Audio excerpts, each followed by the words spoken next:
ప్రభుత్వంలో భూముల అక్రమంగా ఉన్న వ్యాపారాలు కానివ్వండి, తిరుమల లోపల గుళ్ళో ఉన్న విషయాలు కానివ్వండి, ఇవన్నీ కూడా ప్రక్షాళన చేస్తామన్న ఆలోచనతో చేసిన భాగమే ఇవన్నీ కూడా జరుగుతోంది. ముఖ్యంగా మేము ఈరోజు చెప్పేదంటే పవన్ కళ్యాణ్ గారు తిరుమలలో ఎటువంటి అవినీతి అక్రమం జరిగినా ఒప్పుకునే ప్రసక్తులు లేదు. అది ఎవరైనా సరే ఒప్పుకోరని చెప్పి గతంలో కూడా చెప్పాం. తిరుమలలో అనాథరైజ్డ్గా గత 10 రోజులుగా పిలిగ్రిమ్ నడిచిపోయే దారి లేకుండా కూడా తట్టలు ఆక్రమించారని వేశారు. ఈ ఫోటోలు పంపించారు.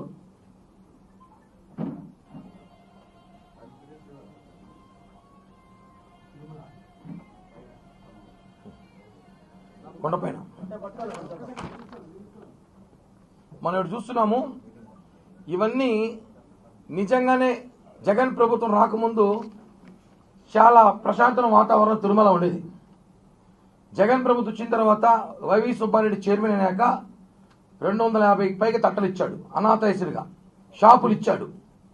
అంటే వాళ్ళ బంధువులకి, ఆయన భజన చేసే 1-2 మీడియా సంస్థల వ్యక్తులకి, ఆయనకి బాగా మసాజ్ చేసే వ్యక్తులకి, ఆయనకి ఎవరైతే బాగా ఉంటబలుగుతా ఆ వ్యక్తులకి షాపులు ఇచ్చాడు, తట్టలు ఇచ్చారు.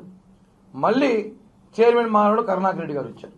ఆయనకి భజన చేసే మీడియా సంస్థలకు సంబంధించిన 1-2 వ్యక్తులకి, ఆయనకు కావాల్సిన బంధుమిత్రులకి, ఆయనకు కావాల్సిన కార్యకర్తలకి తట్టలు షాపులు ఇచ్చారు. మేము రాగానే అవి తీసేస్తామన్నాం. ఆల్మోస్ట్ కొన్ని తట్టలు తీసేస్తాం. అన్నీ జరుగుతోంది, విచారిస్తున్నాం. ఏదైతే అనాథరైజ్డ్గా ఉన్న తట్టలు అవన్నీ కూడా మేము తీస్తున్నాం. ఎందుకంటే ఈ తట్టల్ని పెద్ద కోట్లలో జరిగిన స్కామ్ ఇది. తిరుమలలో చాలా మంది తెలియ విషయం అంటే ఏదో 2,000 3,000 తీసివేసుకుంటాము, మన అధికారం చేతిలో ఉంది కానీ అనుకుంటే కుదరదు. జనసేనలో అది కుదరదు.